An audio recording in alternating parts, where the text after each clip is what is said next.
Bendiciones. Vamos a abrir nuestras Biblias en Lucas 12, 42 al 48.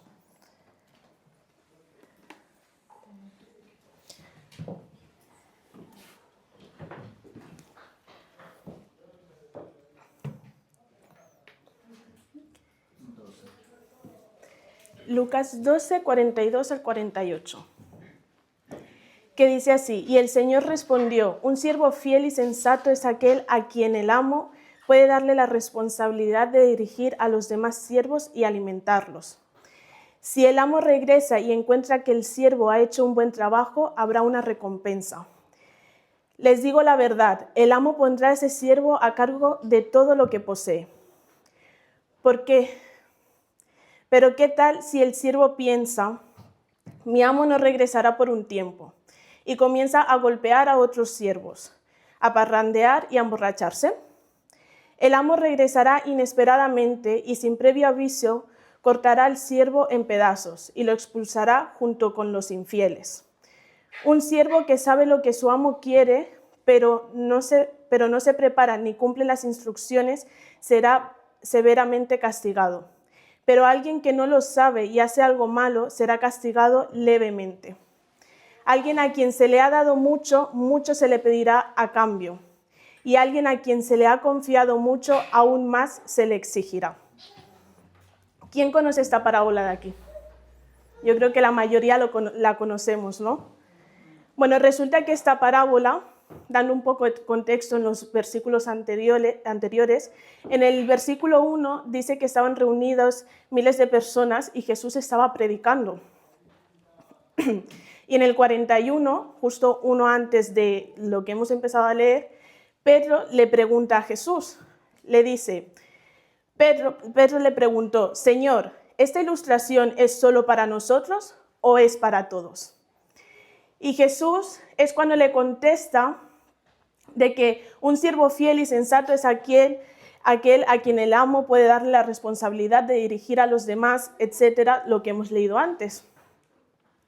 Y algo que me llamaba mucho la atención leyendo algunos comentarios bíblicos, uno de los comentarios define todo este capítulo 12 como las actitudes para los seguidores de Jesús.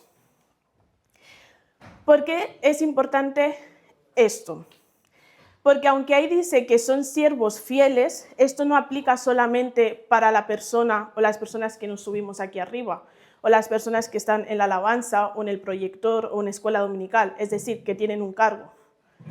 No solamente aplica para ello, sino que aplica para todo aquel que ha decidido seguir a Cristo. Entonces, cuando nos adentramos en esto y Jesús empieza a explicarle a Pedro, Jesús no limita el significado solamente a un siervo o únicamente a una persona que sirve, sino a todo aquel que su vida sirve como un instrumento para ser el reflejo de Él. Entonces, si tu vida refleja la bondad de Dios, tú eres un instrumento y un siervo de Dios. Desde el momento en que nosotros decidimos y tomamos esa decisión de seguir a Cristo, desde el momento en que decidimos abrazar ese amor que Dios nos da, desde ese momento nos convertimos en siervos. Porque entonces, desde este momento tenemos esa responsabilidad de lo que el Señor nos da, esa responsabilidad la tenemos para expandir a los demás. Y si como siervos de Jesús no estamos haciendo esto de expandir lo que el Señor nos da a los demás, entonces estamos haciendo un trabajo totalmente incompleto. En 1 de Corintios 3:18, todo esto también lo estoy leyendo en la Nueva Traducción Viviente, que creo que aquí está en Reina Valera, por eso es un poco distinto. Dice: así que todos nosotros a quienes nos han quitado el velo, podemos ver y reflejar la gloria del Señor. El Señor, quien es el Espíritu, nos hace más y más parecidos a Él a medida que somos transformados a su gloriosa imagen. Entonces tú y yo somos un reflejo del Señor por la obra que el Espíritu Santo hace en nosotros, y eso nosotros lo tenemos que reflejar. Realmente no es porque tenemos una cara bonita, no es por nuestros talentos, no es a lo mejor por nuestras habilidades, por lo que tenemos, no. Sino que es por la gracia que el Espíritu Santo nos aporta a nosotros en nuestra vida. Cuando buscaba en internet el significado de alguien fiel, que alguien sea fiel, decía, es alguien que mantiene lealtad, compromiso y constancia con alguien incluso en medio de dificultades y tentaciones. Y hoy vamos a hablar de 3 características que un siervo fiel tiene que tener. Vamos a leer otra vez Lucas 12, 42 al 48 y vamos a ir desglosando. Y el Señor respondió, un siervo fiel y sensato es aquel a quien el amo puede darle la responsabilidad de dirigir a los demás siervos y alimentarlos. Si el amo regresa y encuentra que el siervo ha hecho un buen trabajo, habrá una recompensa. Les digo la verdad, el amo pondrá a ese siervo a cargo de todo lo que posee. Pero ¿qué tal si el siervo piensa, mi amo no regresará por un tiempo? ¿Cuántos de aquí hemos pensado que a lo mejor Jesús tarda un tiempo por venir? Porque yo tengo 23 años y yo he nacido en un hogar cristiano. Yo he crecido en la iglesia y desde que tengo uso de razón, desde que yo tengo memoria, me han dicho, Cristo viene pronto. Siempre me lo han enseñado que Cristo viene pronto, me lo han repetido 1 y 1000 veces, Cristo viene pronto. Y lo he tenido muy presente de Cristo viene pronto.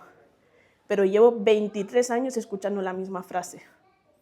Y creo que muchos de aquí tienen mucho más tiempo en el Evangelio y mucho más tiempo de haber escuchado el hecho de Cristo viene pronto. Y si a lo mejor hace unos años atrás venía pronto, ahora, actualmente, más pronto viene, porque menos tiempo queda, más pronto viene. Y si vemos la sociedad de hoy en día, cómo está todo, nos damos cuenta que realmente Cristo viene pronto y que cada vez queda menos tiempo para que Él venga. Si seguimos leyendo, dice en el 45, y comienza a golpear a los otros siervos y a parrandear y a emborracharse, el amo regresará inesperadamente y sin previo aviso cortará al siervo en pedazos y lo expulsará junto con los infieles. ¿Saben qué es lo que normalmente nos lleva a vivir una vida en desobediencia? El creer que nos dará tiempo de arrepentirnos. Porque creemos que tendremos un tiempo para arrepentirnos de nuestros pecados, de la desobediencia que estamos llevando. Entonces, ¿qué tal si nos preguntamos, ¿y qué tal si no nos da tiempo de arrepentirnos? Entonces, por no llevar una vida en obediencia, ¿nos vamos a ir al infierno? ¿Qué tal si cuando Él venga no da tiempo de arreglar esa desobediencia que llevamos? Por eso es que dice que vendrá inesperadamente. Porque si el Señor hubiese dicho, voy a venir tal día a tal hora, a lo mejor los días anteriores a ese día me porto mal, hago lo que yo quiera, y el mismo día, a esa hora, entonces me portaré bien, porque yo sé que va a venir ese día. Y entonces ese día me voy a arrepentir y me voy a portar bien y le voy a pedir perdón al Señor por mis pecados. ¿O sería yo la única que lo hacía? Entonces,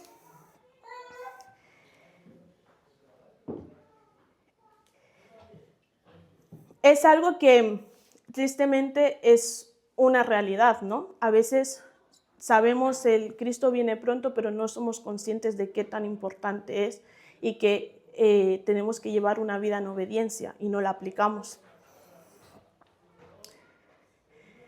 Se trata de que nos tenemos que concientizar de que en cualquier momento, incluso a lo mejor vienen 5 minutos, en cualquier momento Jesús va a venir.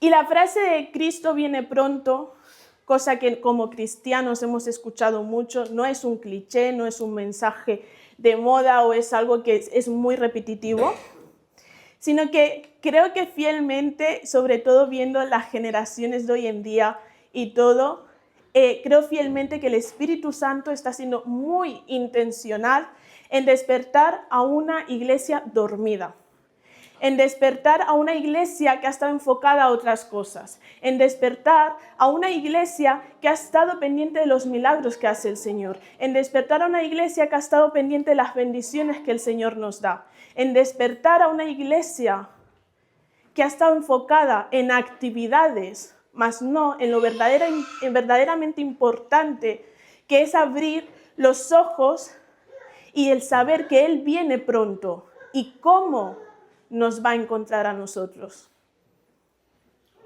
Vamos a hacernos una pregunta. Si viene de aquí 5 minutos, ¿cómo nos va a encontrar? ¿Hemos obedecido a lo que Él nos ha dicho? ¿Al llamado que tenemos? ¿Hemos obedecido a ese propósito que el Señor tiene con nosotros? ¿Hemos obedecido a lo que Él nos dice?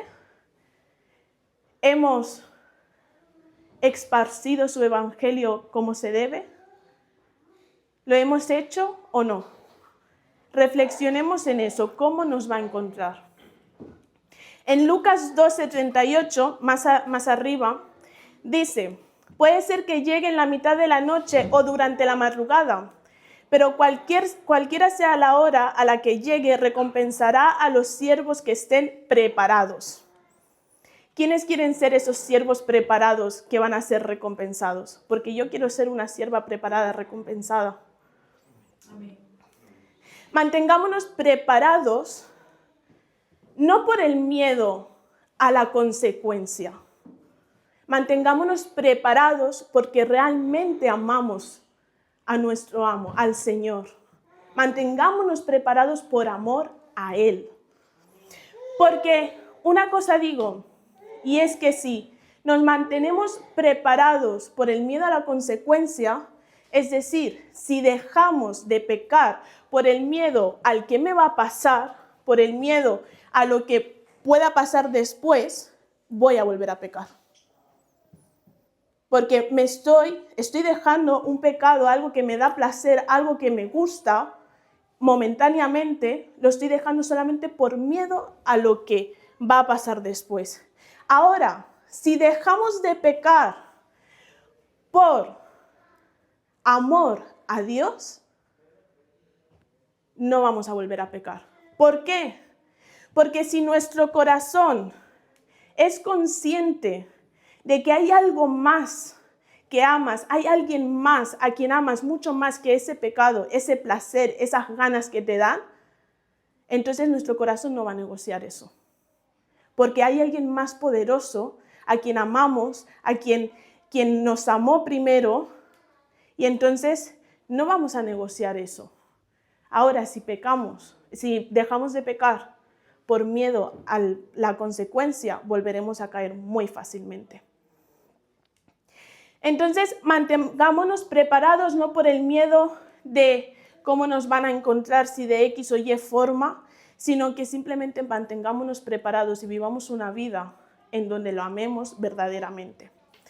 La fidelidad de Dios no debe estar condicionada a un tiempo, no debe estar condicionada a una circunstancia, no debe estar condicionada a personas. Estos días, desde el principio de año, me estoy viendo una serie de Jesús y yo le digo a mis padres, es sorprendente cómo entiendes muchas cosas, ¿no? Porque sí, desde pequeña he leído todas las historias de Jesús, la vida de Jesús, pero viéndolo es como que lo entiendes de otra manera, ¿no? Porque lo estás viendo de alguna manera, ¿no? Entonces es sorprendente y algo que he podido aprender de Jesús y que me sorprende es el hecho de que Jesús era el mismo independientemente del círculo donde estaba. Jesús era el mismo con los sacerdotes, Jesús era el mismo con los fariseos, era el mismo con los discípulos, era el mismo con su madre, era el mismo. Jesús era el mismo Jesús amoroso, el mismo Jesús dulce, tierno, pero también era el mismo que confrontaba, el mismo que afirmaba, Él era el mismo íntegro. Y eso representa la fidelidad del Señor y es algo que no puede estar condicionada a algo. Es más, nuestra humildad no puede estar condicionada a cómo me tratan o cómo no. Nuestra humildad solo debe estar condicionada a que hubo alguien, solo una persona, que agachó la cabeza y lo crucificaron y murió y se entregó por nosotros, por una humanidad totalmente pecadora. Y eso lo recordamos cada vez que tomamos la Santa Cena. Nuestro reflejo de humildad, nuestro reflejo de perdón, nuestro reflejo de sencillez no debe estar condicionado a absolutamente nadie. No debe estar condicionado a si yo pienso si es justo para mí, si no es justo para mí, si esa persona se merece esto o no se lo merece. Nuestra actitud debe ser el reflejo de Cristo y debe estar condicionada solamente a Jesús, a lo que Jesús haría en su momento, a cómo Jesús reaccionaría, a cómo Jesús pensaría, qué es lo que diría Jesús, qué es lo que sentiría Jesús. A eso tiene que estar. Tenemos que despertar y entender que somos un reflejo de su grandeza. Ahora, yo me pregunto, ¿somos realmente, y vamos a respondernos interiormente cada uno de verdad y con sinceridad, ¿somos realmente conscientes de la responsabilidad que llevamos como seguidores de Jesús? ¿Realmente somos conscientes? Porque habrá personas que la única Biblia que abrirán serán nuestras vidas.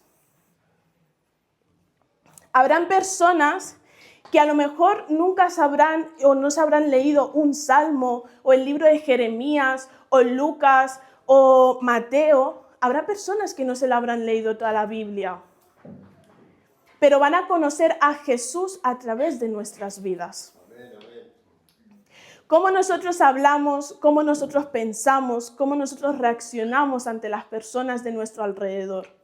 Y eso debe de inspirarlos a ellos. Y no es que a mí José María me inspira, no. A mí me inspira Jesús a través de José María, que es muy distinto. Jesús tiene que inspirar a las demás personas a través de nuestras vidas, porque nosotros somos instrumentos. Un siervo fiel asume su responsabilidad. Este es el segundo punto. Si vamos a Lucas, en el versículo 42, capítulo 12, versículo 42, volvemos a leer otra vez. Y el Señor respondió: un siervo fiel y sensato es aquel a quien el amo puede darle la responsabilidad de dirigir a los demás siervos y alimentarlos. Pero ¿qué tal si el siervo piensa: mi amo no regresará por un tiempo, y comienza a golpear a otros siervos, a parrandear, a emborracharse? En el 42 dice: dirigir a los demás siervos y alimentarlos. Es decir, en pocas palabras, nuestra responsabilidad es cuidarlos. Nuestra responsabilidad como seguidores de Jesús no es juzgar. No es decir si él se lo merece, ella no se lo merece. No es el hecho de juzgar. La responsabilidad que nosotros tenemos es cuidar a los demás. Esa es nuestra responsabilidad. Tenemos que cuidar. El Señor me llevaba al Salmo 136, porque nos la pasamos diciendo si algo es bueno, no es bueno, si se merece ser amado, no es amado, si se merece ser perdonado, y pasamos juzgando y juzgando y juzgando. Y me llevaba al Salmo 136, 1, que dice: den gracias al Señor, porque Él es bueno, su fiel amor perdura para siempre. Si seguimos en el 11, Dice, Él sacó a Israel de Egipto, su fiel amor perdura para siempre. 12, actuó con mano fuerte y brazo poderoso, su fiel amor perdura para siempre. El 13, den gracias al que separó las aguas del Mar Rojo, su fiel amor perdura para siempre. Pero si nos enfocamos en el primer versículo, que es lo que me llama la atención, es den gracias al Señor, porque Él es bueno, su fiel amor perdura para siempre. Y en otra versión dice, Dios nunca, nunca deja de amarnos. Y yo me preguntaba, Señor, ¿por qué solo tú eres bueno? Y sí que es verdad que en Marcos dice que ninguno hay bueno sino Dios. Pero claro, me preguntaba, Señor, si tú eres bueno, si solo tú eres bueno, entonces, ¿cuál es el concepto de bueno? Para ti, ¿qué es algo bueno? O para ti, ¿qué es algo bueno de tal forma que tú lo eres? En Romanos 12:2, si vamos a Romanos 12:2, dice, no imiten las conductas ni las costumbres de este mundo, más bien dejen que Dios los transforme en personas nuevas al cambiarles la manera de pensar. Entonces aprenderán a conocer la voluntad de Dios para ustedes, la cual es buena, agradable y perfecta. Buena, agradable y perfecta. Y el Espíritu Santo me hablaba y me dijo, lo que me hace bueno es la manifestación de amor y misericordia, porque mi concepto de bueno está arraigado a mi amor y a mi misericordia. Por lo tanto, lo que es bueno para mí es todo aquello que provoque e exija una manifestación de mi bondad y misericordia. Esto quiere decir que lo que es bueno para ti y para nosotros es todo aquello que exija misericordia, es todo aquello que esté en amor manifestado. Lo que es bueno ante los ojos del Señor es eso, la misericordia y el amor manifestado. Entonces, si una manifestación de lo bueno para Dios fue haber entregado a su propio Hijo para que muriera por toda una humanidad pecadora, yo quiero preguntar, y me preguntaba también el hecho de ¿qué se espera de algo bueno para ti y para mí? ¿Qué es eso que nos exige misericordia? ¿Qué es eso que te exige y nos exige manifestar amor? ¿Qué es eso que el Señor te ha inquietado por hacer que exijas misericordia y amor? ¿Qué es eso? Y cuando el Señor me hablaba de eso, resulta que eso fue entregar su Hijo en una cruz para que muriera por nosotros. Era algo bueno. El hecho de entregar a su Hijo en una cruz era algo bueno. Pero resulta que todos conocemos la historia de Jesús, y Jesús sufrió físicamente. Jesús sufrió emocionalmente. Entonces, lo bueno también quebranta. Lo bueno te saca de tu zona de confort. Lo bueno también duele. Y lo bueno también puede incomodar. No sé si estamos entendiendo lo que estoy diciendo. Romanos 12:2, otra vez, Dios lo transforme en personas nuevas al cambiarles la manera de pensar. Y repetimos una y otra vez, la voluntad de Dios para ustedes, la cual es buena, agradable y perfecta. Pero buena, agradable y perfecta, ¿para quién? ¿Para quién es buena, agradable y perfecta?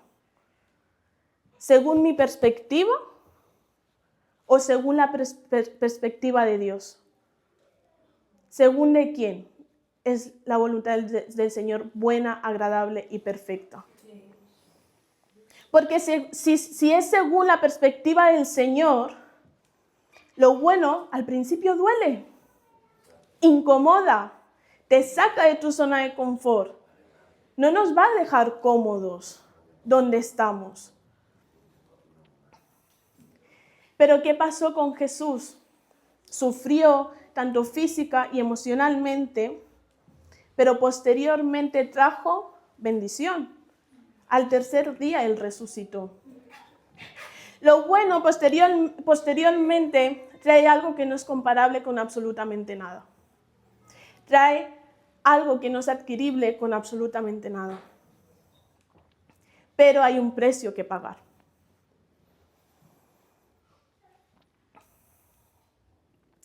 Resulta que cuando Él responde, lo bueno para Él tiene que convertirse en bueno para ti. A lo mejor de pronto parece doloroso, difícil. A la perspectiva del Señor es bueno, agradable y perfecto. Entonces, al final lo bueno para Dios no es lo que desde un principio trae bienestar, desde un principio está en tu comodidad, sino que lo bueno para Dios lo bueno para Dios es todo aquello que viene desde la misericordia practicada, todo aquello que viene desde el amor, el perdón practicado. Lo que quiere decir, que vuelvo a repetir, que todo esto, cosa que muchas veces no queremos aceptar, todo esto en un principio puede doler, puede incomodarte y puede quebrantarte, pero es totalmente necesario.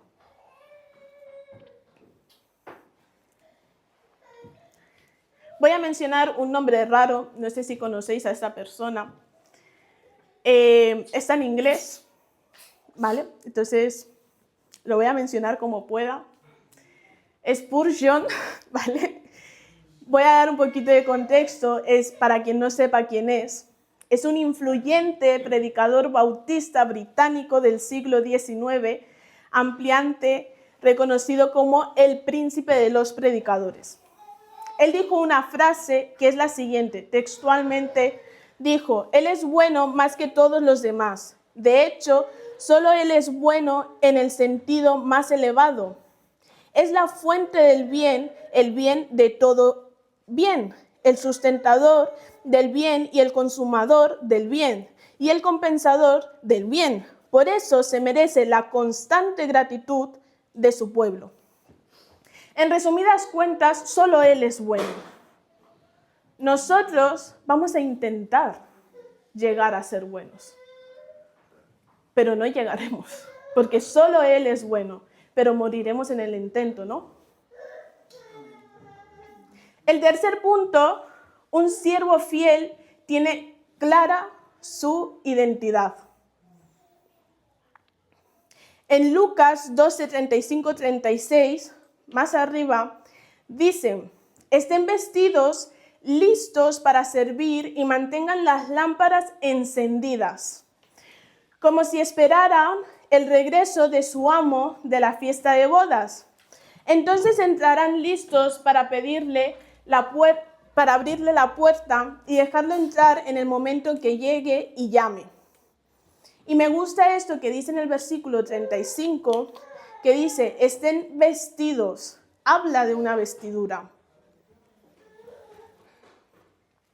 Algo que te identifica. Ahora, no es que solamente tengamos la vestidura puesta, sino es que nosotros sepamos que tenemos esa vestidura puesta.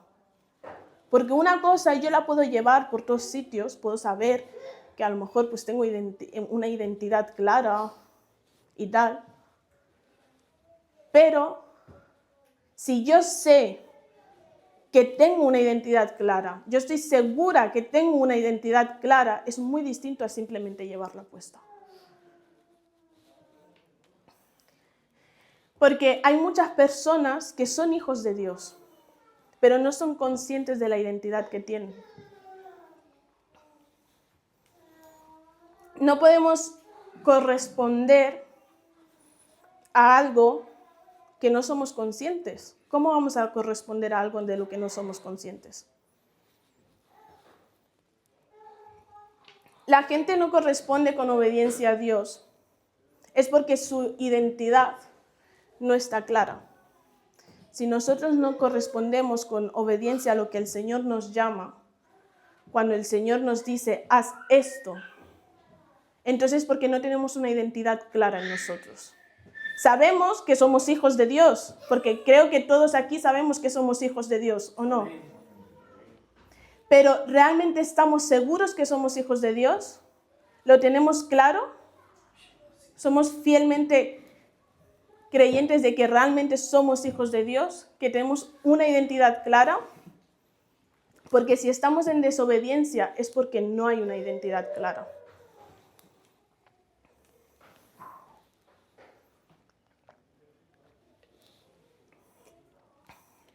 Porque los que tienen esa identidad clara saben que deben de obedecer a Dios pese a lo que sea.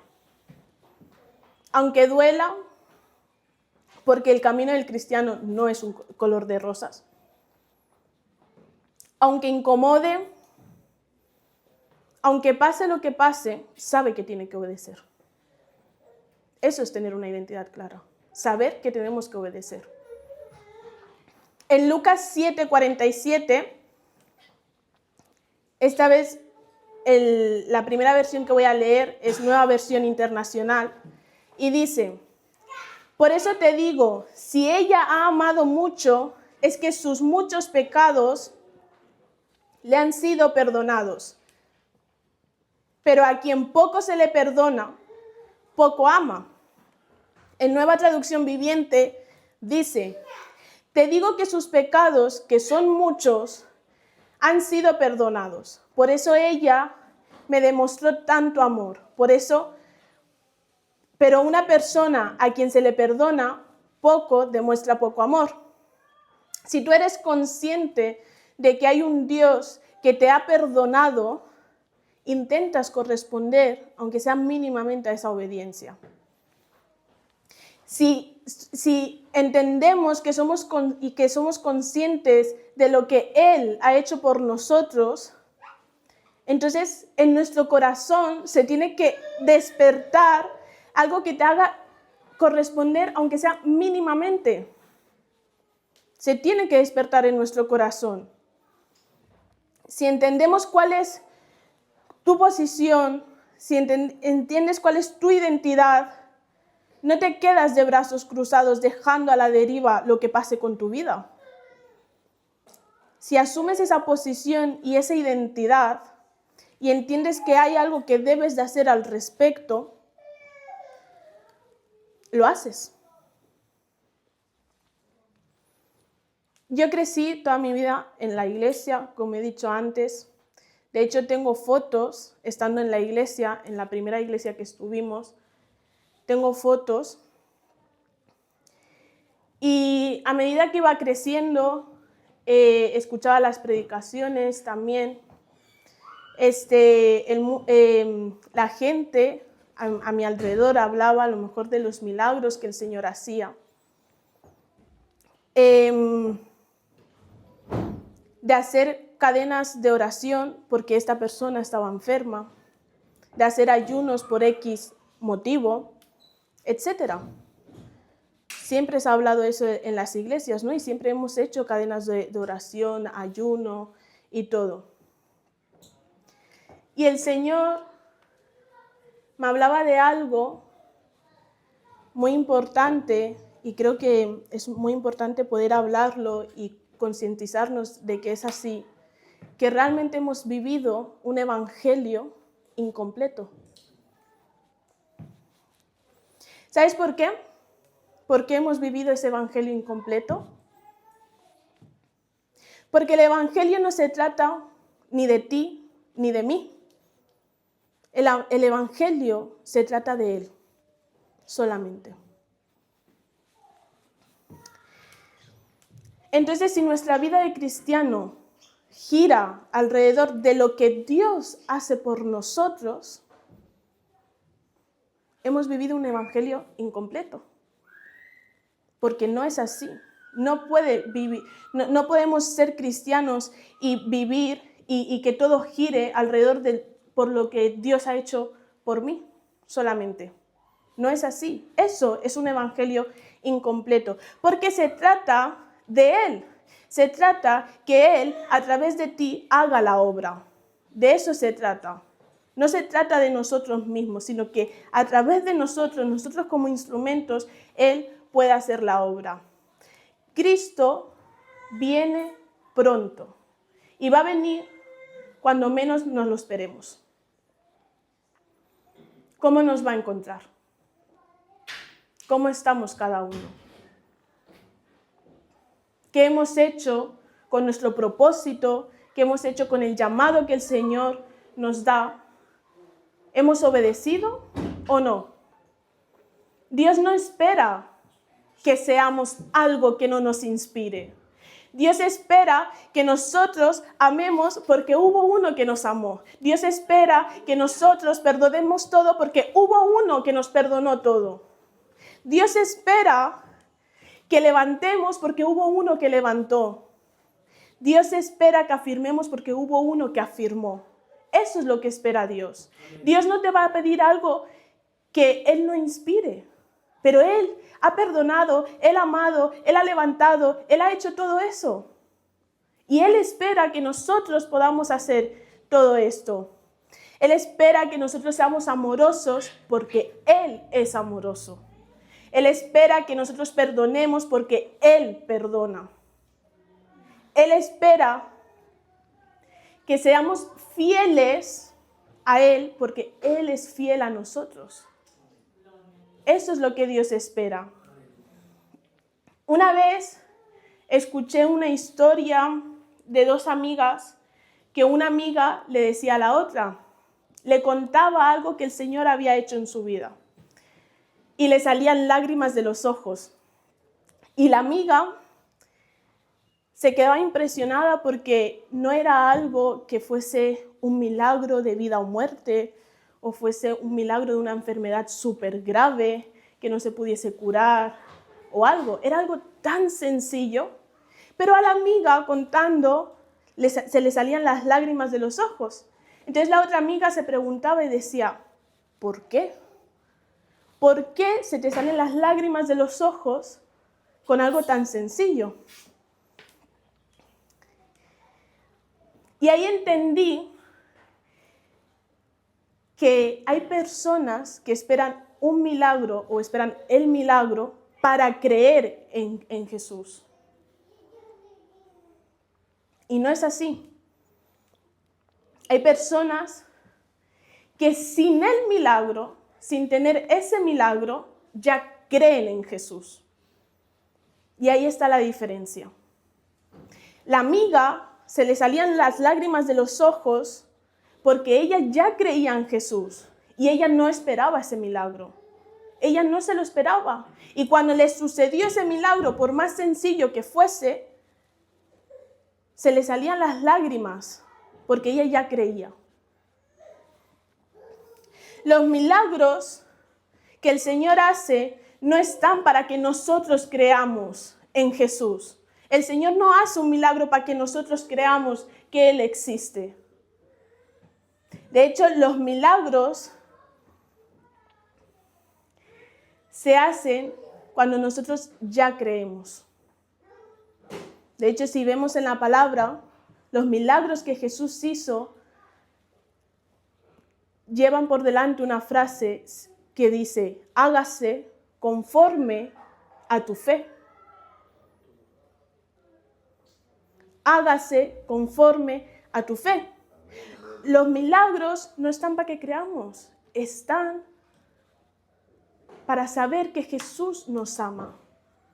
Y conforme nosotros creemos en Jesús, va a suceder ese milagro. Tenemos un concepto totalmente disfuncional de lo que son los milagros. Y es importante entender que los milagros es una muestra del amor de Dios por nosotros. Ahora, Tenemos que ser una iglesia que deje de buscar los milagros y empiece verdaderamente a buscar al milagroso. Tenemos que ser una iglesia que deje de buscar las promesas y que empiece a buscar a quien hace esas promesas. Tenemos que dejar de buscar lo terrenal para buscar al eterno. Tenemos que ser esa iglesia. Y tenemos que ser conscientes de lo que Jesús hizo, lo que el Señor ha hecho y lo que seguirá haciendo. Esto debe despertar algo en nuestro corazón. Algo tiene que despertar. Y no es despertar, pedirle más milagros, pedirle más promesas. No. Tiene que despertar ganas para estar listos cuando Él regrese. Ganas para contribuir a su venida. Ganas para preparar el camino. Ganas de buscarlo. Ganas de reflejarlo aquí en la tierra. Ganas de realmente conocerlo. Ganas de ganar almas para Él. Ganas de ir más profundo y buscar esa revelación que solo encontramos continuamente cuando lo buscamos. Esa revelación que surge en medio de la sensibilidad. Esa revelación que surge con una conexión directa con el Padre. Esa revelación y esa conexión continua que tenemos con el Espíritu Santo. Eso es lo que tiene que despertar en nosotros.